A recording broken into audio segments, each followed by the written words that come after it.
Shalom Aleichem. Today is Yom Hamishi, Thursday, Yod Aleph B'Av Tov Shin Ped Daled, the 15th of August, Leminyanam. We continue in Hilchot Avodah Zarah, the Hilchot HaGoyim, the Rabbeinu Agadol, Rabbeinu Moshe ben Maimun, Zichrono Livracha. We are in Perek Zayin, Halacha Yod Tef or Yod Daled. We were discussing the concept of an Asherah, a tree that is either worshipped or connected with Avodah Zarah, and there were several halachot pertaining to this fact, to this concept, such as anything to do with that tree is asur b'hana'ah. One may not benefit from anything to do with this tree. The wood from this tree, for example, the sticks may not be used for firewood, etc. Now it goes on to say in Halacha Yotet, which is at the top of the page, you should be able to see, Omutar lita tahteha yirakoth. One is permitted to plant yirakoth, generally is translated as vegetables, but more precisely we're referring to green leafy vegetables, such as lettuce, spring onions, and the like. That's really what yirakoth mean, as used by, excuse me, when used by Hazal or by the Rambam. ومطر لتا تحتها يرقات بين بموت حما شهن سريخيم للصيل. Even though by planting these vegetables, these greens, under a tree, why would you do this? Because of the shade that it provides, which is beneficial for these greens to be able to grow without being burnt by the sun. So the shadow of the tree does, in fact, provide you with some benefit. So that's in the summer months, or in the winter months. Here,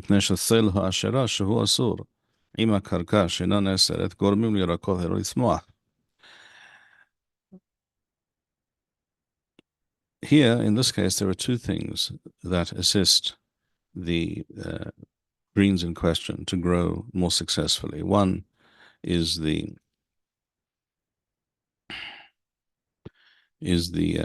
shadow of the tree. That's asur, that has a benefit.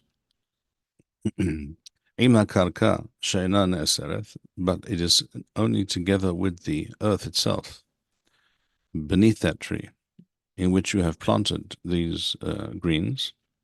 These things together, all these various factors together, they cause these greens to grow more successfully, more satisfactorily. And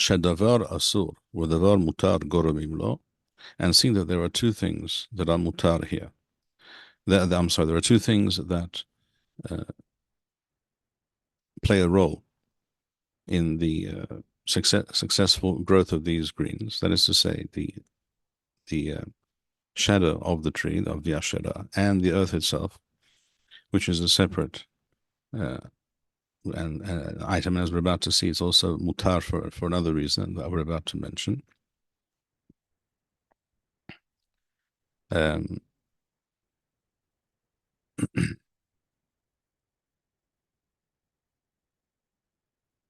Because this result is achieved, is attained by these various causes, one of which is mutar and one of which is asur. One, in this case, the shadow is asur. The shadow of the tree is asur, but the earth itself is mutar, is permissible, as we shall explain presently. Goromim liyarakot elu lisma'ach v'chol davar asur v'davar mutar goromim lo hare zem mutar b'chol makom. When it comes to halachot such as these, when you have these various factors involved, one of which is mutar, one of which is asur, the that overall outcome is considered mutar because it is not the result of this one factor, which is asur. The reason the karka inana esereth, why the earth beneath the tree is not asur, is because of what we learn in the next chapter, which I will bring up presently. You should be able to see now the beginning of Perek Het. It says, Kol she'en bo tifusat yad adam. Anything that a person cannot take hold of in their hand. Mulo asahu, and the person did not create that thing, such as the earth. A person cannot pick up a field or a plot of land. Similarly, a person cannot pick up an animal, nor did the person in question create these things.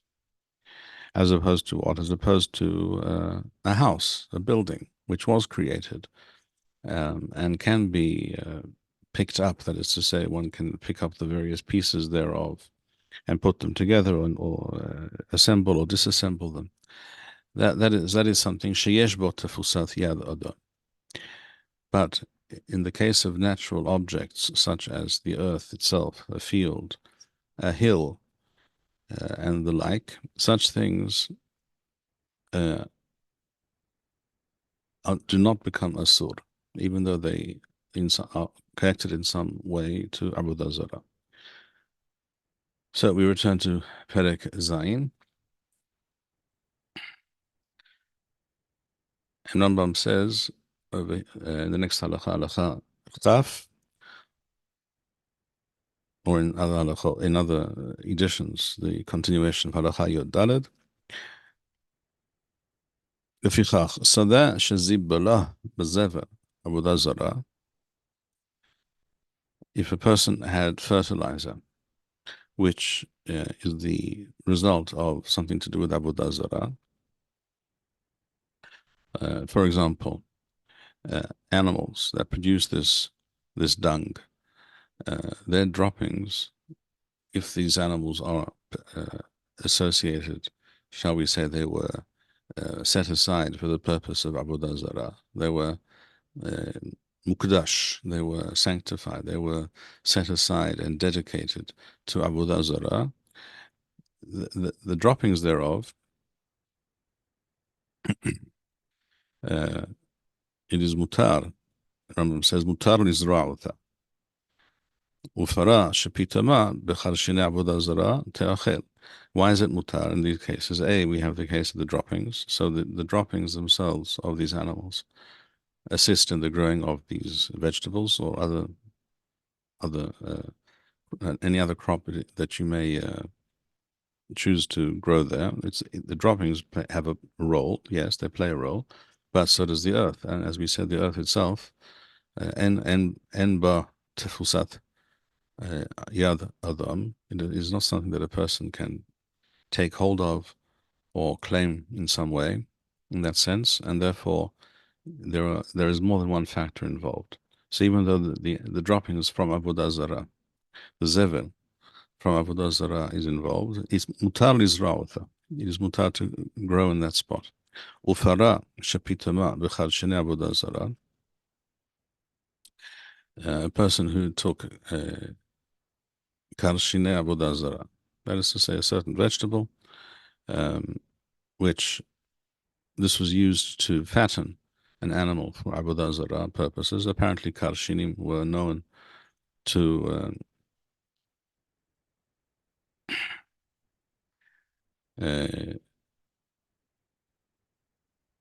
be very efficient in fattening up an animal, because normally you would not feed an animal such a vegetable, which is also edible for human beings. But if it's known that this animal needs to be fattened up for purposes of Avodah Zarah, they would perhaps use this vegetable. So an animal that was fattened for Avodah Zarah or rather, I'm sorry, not the animal was not fattened for Avodah Zarah. The karshinim, this vegetable, somehow was connected to Avodah Zarah.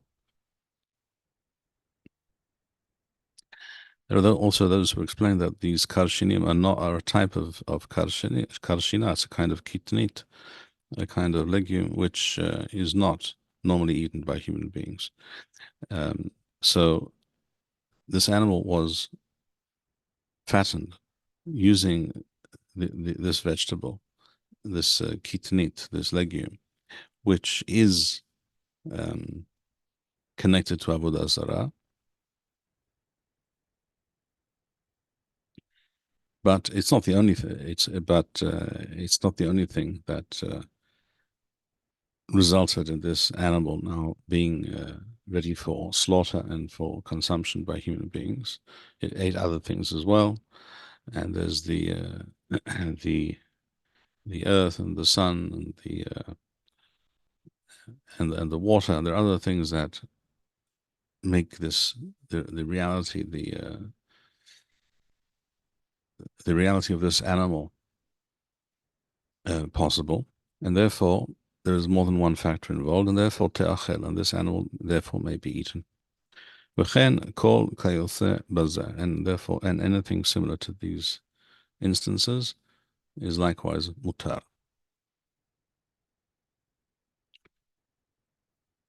We continue. Halacha kaf aleph or tethwel, depending on your edition. Basar or yain or peroth shehechinum lahakrivam la'avodah zarah.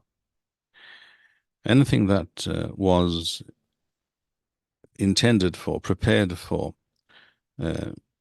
being offered up to Avodah Zarah, any foreign worship, whether it be meat or wine or peroth. Peroth means any other type of produce, not necessarily what we call fruit.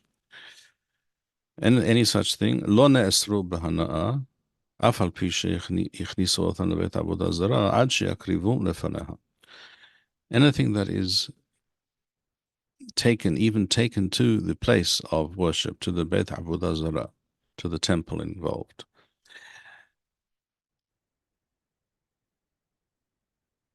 In the case of a church, it could also be, for example, the wafer or the wine of the Eucharist, etc.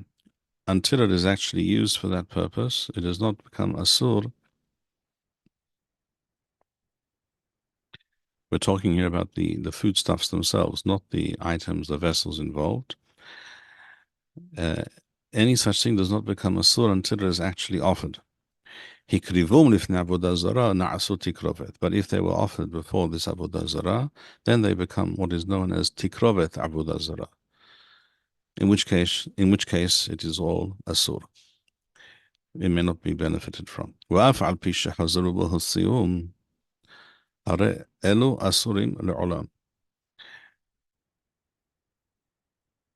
And even if they were removed from the place in question, from this Beit Avodah Zarah, this temple, they remain forbidden, and one may not use them or benefit from them in any way.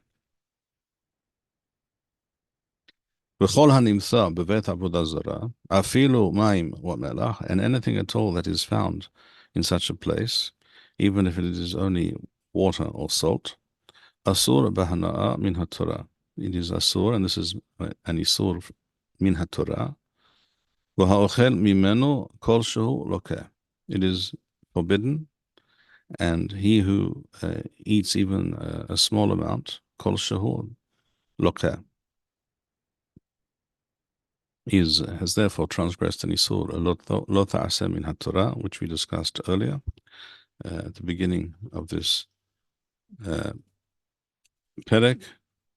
We said at the beginning of this perek, as you shall see here, misvat aseh la'abed avodah zarah,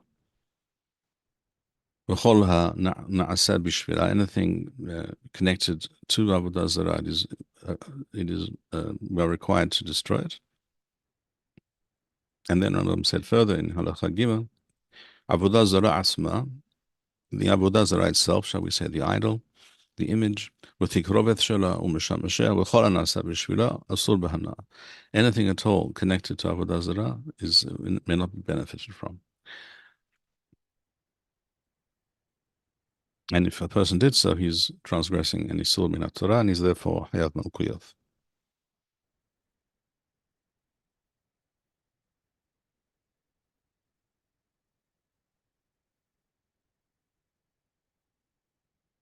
הלכה כ"ב או ט"ז, המוצא כסוף וכלים ומעוף בראש עבודה זרה.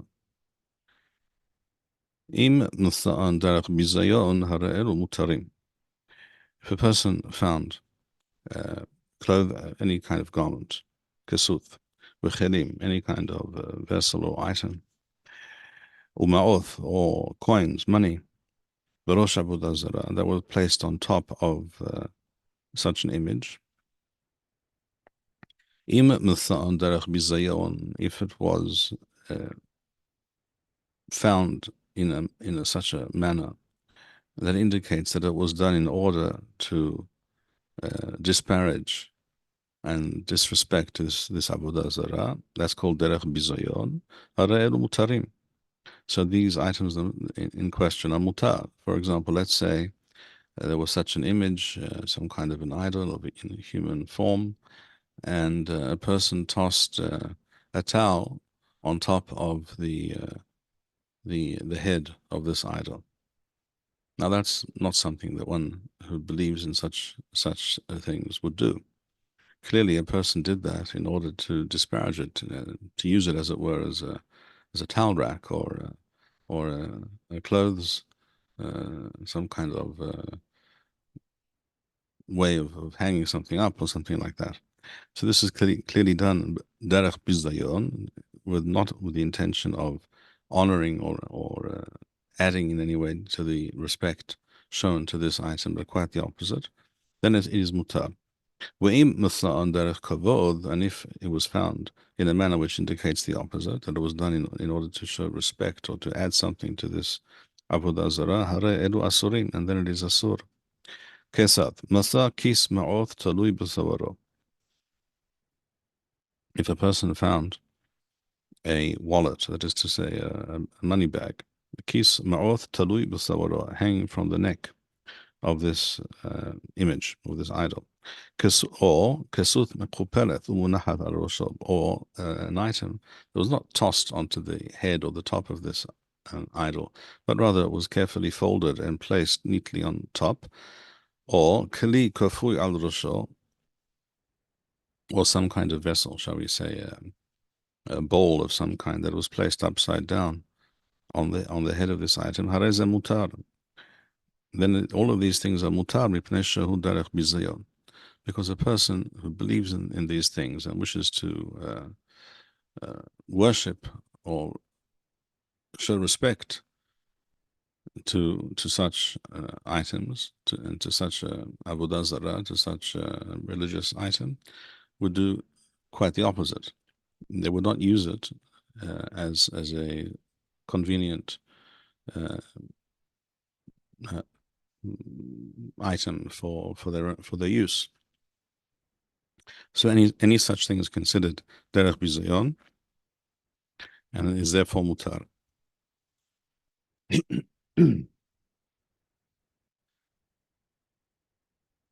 מסע בראשו דבר שכיוצא בו קרב לגבי המזבח, but if anything that was found on top of this idol,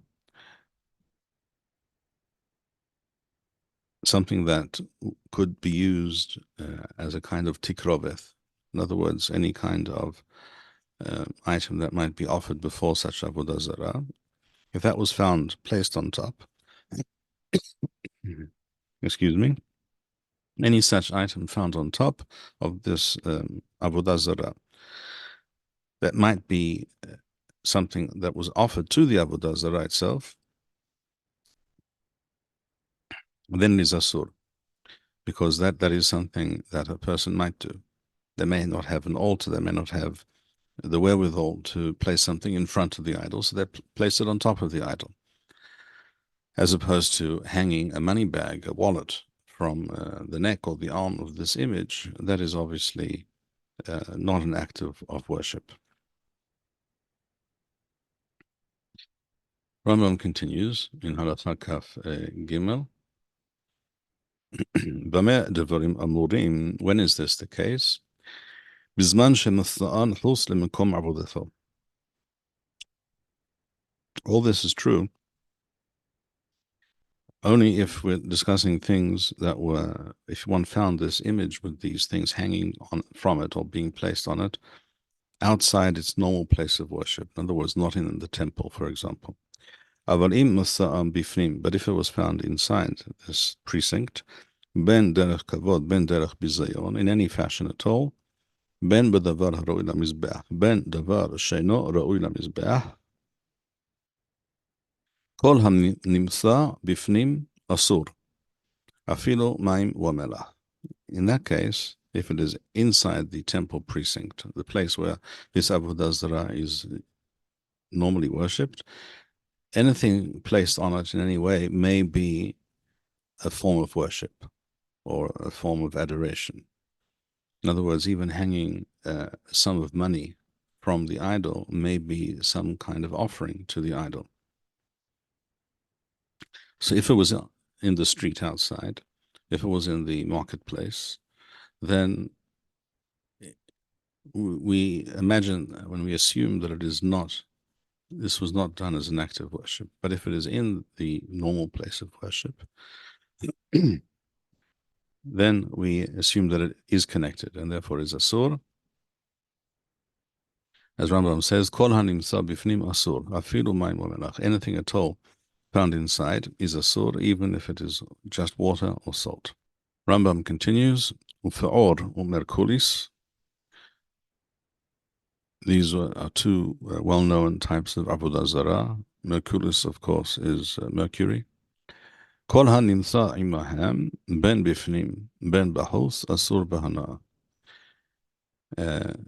These items, these types of images and idols were known to be worshipped not only in specific places, in temples, but in many situations, even in the public, on a public thoroughfare. And therefore, anything at all found connected to them is asur, ben bifnim, ben bahus, asur bahana. V'chen avnei merkulis. The same applies to the stones that were thrown at this image. And this was part of its worship. Kol even hanireth shehi imo asura bahana. Any stone that from its position and its position relative to this statue, and from other indications, anything that seems to be to indicate any stone that there are indications that it is connected to the worship of this image of Merkulis is asur b'hana.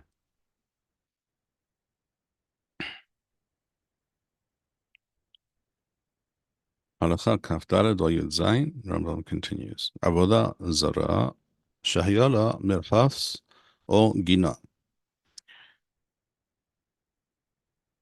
Sometimes items to do with Avodah Zarah, idols, etc., were placed in some kind of a courtyard or garden. So what is the status of these areas? What is the status of these areas? Nehenim bahem shelo b'tova, wa'en nehenim bahem b'tova. If one is able to benefit from them by just sitting there and enjoying the garden itself, the plants, the shade, the peace and quiet, if one is able to do so without paying for that pleasure, it is mutar. That's shelo b'tova. But if one is required to pay for it in some way, it is asur. Haya la wala achirim. Nehanim bahem afilu b'tovat hakumarim ubilvad shelo yiten sachar.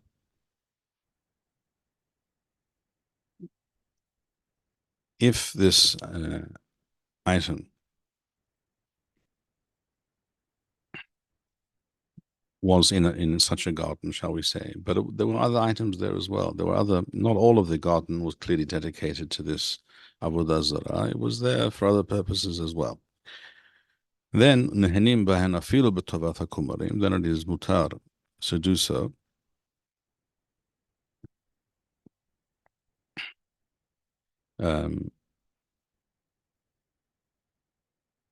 It is mutar, even if you have to do something for this benefit, seeing that it is shared by other things as well, not just by this Avodah Zarah. It's possible that by thanking them, for example, just having to thank them, if you have to thank them for allowing you to sit there, if this place is dedicated to this Avodah Zarah, you may not do so. Even just thanking without paying anything, that would be asur, because that in some way that indicates respect and honors the Avodah Zarah in question. If it is something not dedicated entirely to this Avodah Zarah, but as we said, it's also considered a public place that people may use and benefit from, then one is allowed to do so and even to thank them, because it's not specifically an indication. You're thanking them is not necessarily connected to the Avodah Zarah, but rather just as you would thank anyone for being able to benefit from something that belongs to them. It's not uniquely set aside for Avodah Zarah, as long as one does not have to actually pay them, because then you are benefiting the Avodah Zarah financially.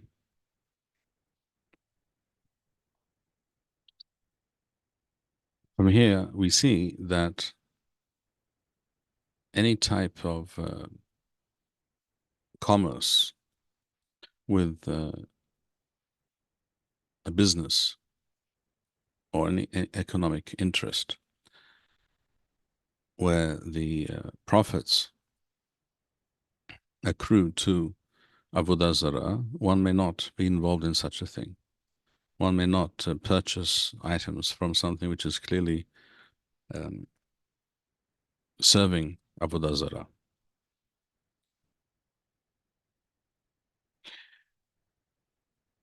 The next halakha refers to a bathhouse. A merhas is a bathhouse. There were public bathhouses, as we know, throughout the Roman Empire and also prior to that time. Certainly in Eretz Yisrael, in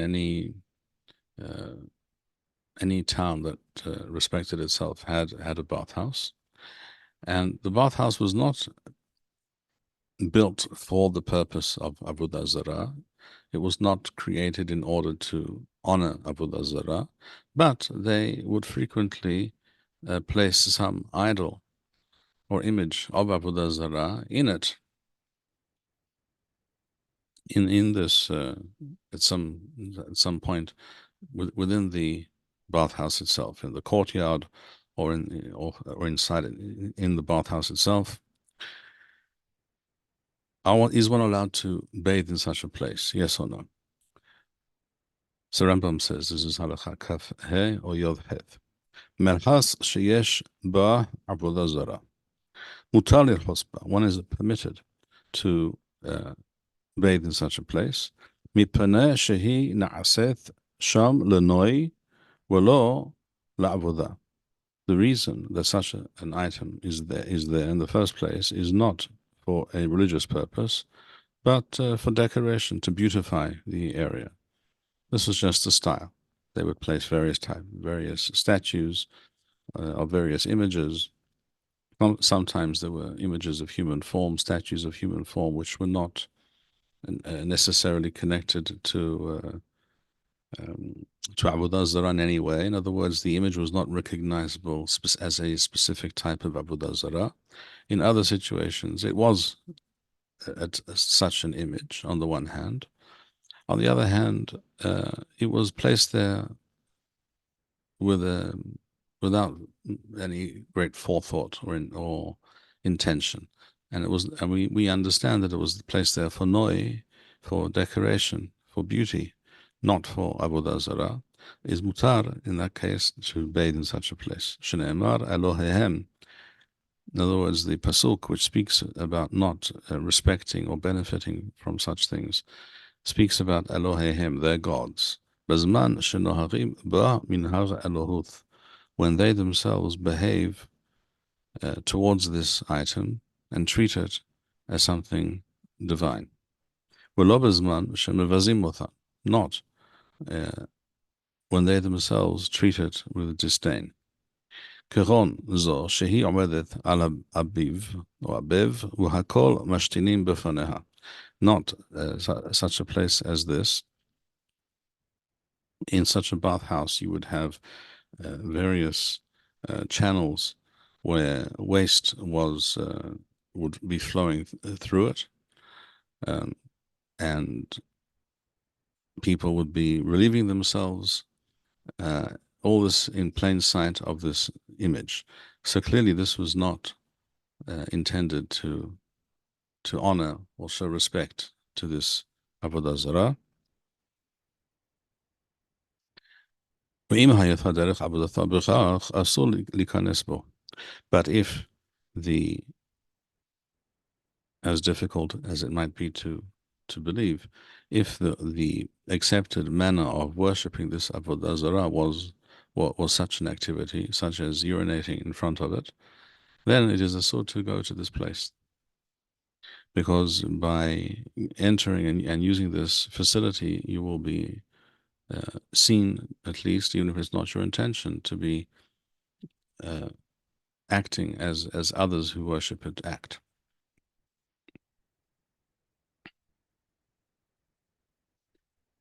הלכה כ"ו או י"ט, the end of פרק שביעי, סכין של עבודה זרה ששחט בה. A knife that belongs to a temple, shall we say, for Avodah Zarah, and it was used to slaughter an animal. הרי זה מותר מפני שהוא מקלקל.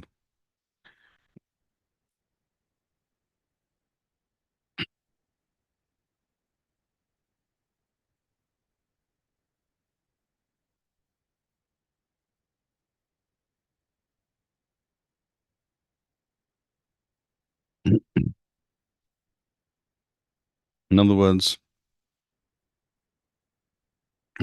the item in question, the knife, is, and the animal is of more use to the Avodah Zarah when it is alive. Then a cow, shall we say, can produce offspring for the purpose of Avodah Zarah. When it is slaughtered, it is no longer able to do so. But if the animal was, in fact, dying, it was unwell, and the act of slaughtering it, in this case, is not an act of kilkul, but an act of tikkun. It is something beneficial. And this act will be to the benefit of the Avodah Zarah.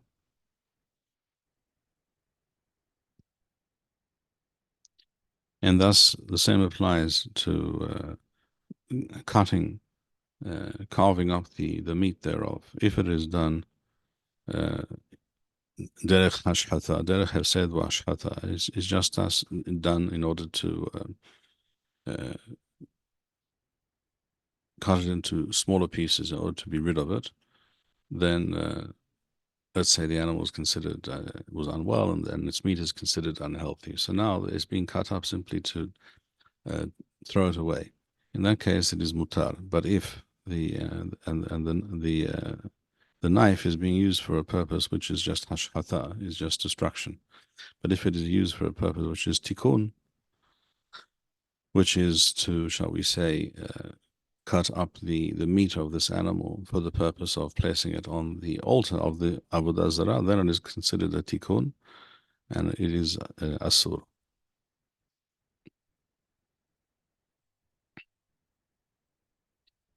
We continue. Perek Heth, Hilchot Avodah Zarah, Hilchot HaGoyim, Perek Heth. As we mentioned earlier, Halacha Aleph, Kol she'en bo tefusat yad adam. Anything at all which cannot be picked up and taken, a person cannot take hold of it. En bo tefusat yad adam, nor did he create this thing. V'lo asahu. Such a thing, if it is worshipped, even the ivad, hareze mutar b'hana. So if there are people who worship a hill, for example, and there were and are such things in the world. So there are a group of people who consider this hill to be a holy place. It's not a building, it's not a temple that they built, that they created, into something that is part of the Bariah, of the creation. And for whatever reason, they consider it to be holy. That hill does not become a place that Jews may not benefit from. Therefore, those Gentiles who worship either a hill, a mountain, or they worship trees that were planted not for purposes of Avodah Zarah, but in order to benefit from the fruit thereof, or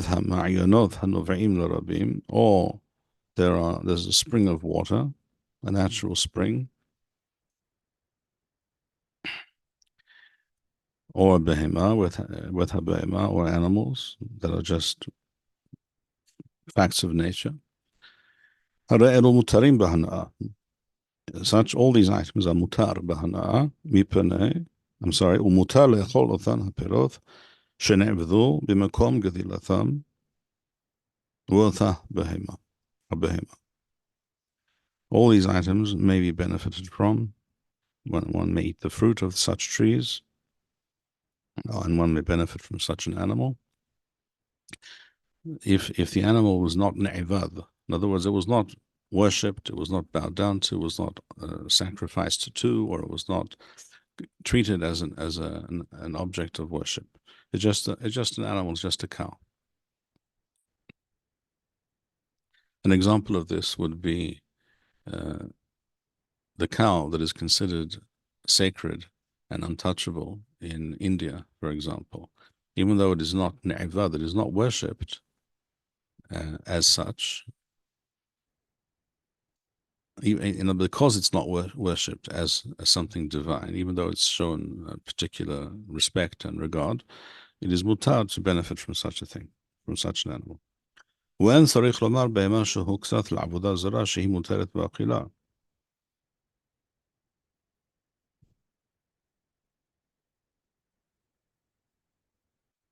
And even an animal that was set aside for that purpose, shehuksath la'avodah zarah, shehi muteret b'achila, is mutar because it is not yet, as we said, it has to be physically offered to the avodah zarah, and at that point it becomes tikrovet, it becomes asur, and one may not benefit from it in any way.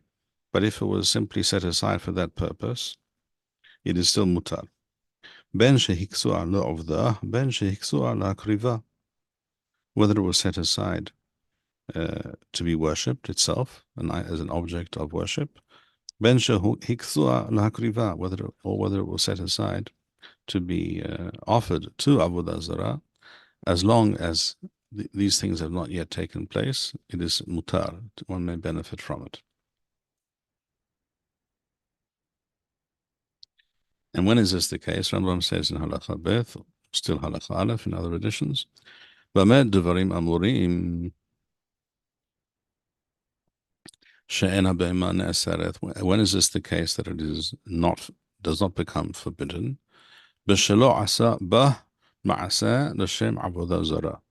As long as no specific action was performed uh, with reference to this animal connected to Avodah Zarah.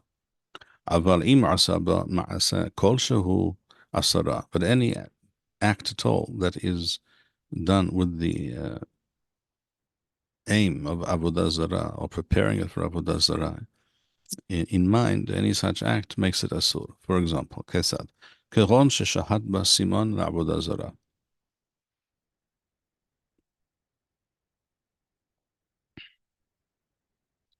Even though it may have been slaughtered in a certain manner, and the slaughter was done in an unusual manner, such as one siman, only the kaneh or the veshet, the windpipe, or the esophagus were cut. Nevertheless, if that is the accepted way in which these things are done in the case of this Avodah Zarah,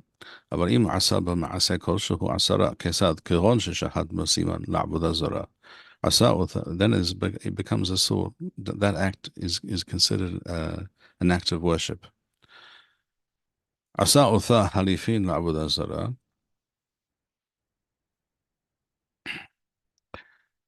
For example, a person owned a certain idol. A Gentile owned a certain idol of Avodah Zarah, and he traded that idol for some other item. Shall we say, it could be an article of clothing, it could be a cloak. And then this cloak was traded for an animal, shall we say, for a cow. עשה אותה חליפין לעבודה זרה, אסורה. וכן חליפי חליפין, מפני שנעשית כדמי עבודה זרה.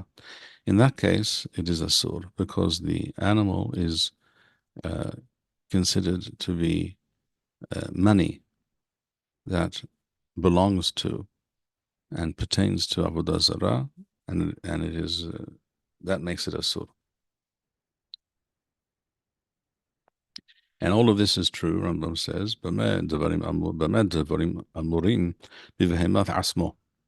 this is all true with regards to an animal that belongs to you, or rather to this person, to the person in question. שחט בהמת חברו לעבודה זרה או החליפה לא נאסרה שאין אדם אוסר דבר שאינו שלו.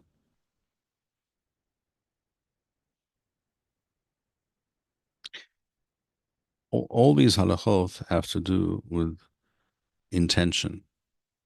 In other words, a certain act was done with a certain intention in mind. A person placed a certain item, shall we say food, in front of an idol with the intention of it being Avodah Zarah, an act of worship. Then it has meaning and relevance if this item belonged to the person who did so. But if a person took the animal of somebody else, does not belong to him, or traded it with another person for some other item, the animal does not become, even though it's an item to do with Avodah Zarah, lo ne'esra, the animal does not become a sword. She'en adam oser davar she'no shelo. The rule is that anything to do with intention or trade or worship, it has to be done with something that belongs to the person himself. You cannot take the property of somebody else and have the intention of performing an act of worship with it if it does not belong to you.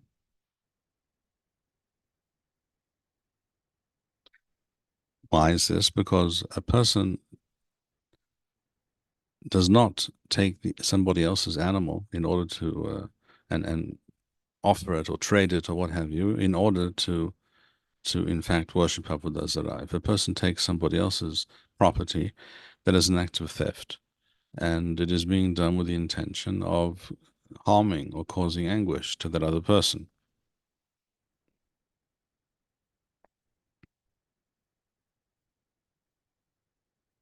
And in that case, his real intention, which is to harm or steal from the other person, that is the essential and overriding intention of that act, that underpins that action.